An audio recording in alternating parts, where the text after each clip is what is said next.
โฮ้ยเฮ้เฮ้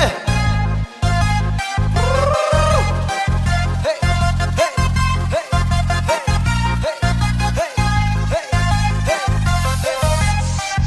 ស្រោបពេចស្រោបពេលយប់ដេកចេះតែព្រួយចិត្តស្រោបពេចស្រោបពេលថ្ងៃដេកចេះតែខ្វល់ចិត្តស្រឡាញ់នាងមួយដេកព្រួយក្នុងអរ៉ាដូចមិនច្បាំងការពិបាកហាឲ្យវាចំអាម៉ាអើយជួយមើលតើនាងក្រមុំឬយ៉ាងណាអាម៉ាអើយជួយមើលតើនាងក្រមុំឬយ៉ាងណាឯងពិបាកស្មានព្រោះ$3ហើយក៏មិនហ៊ានថាវគេទាំងបែកមាត់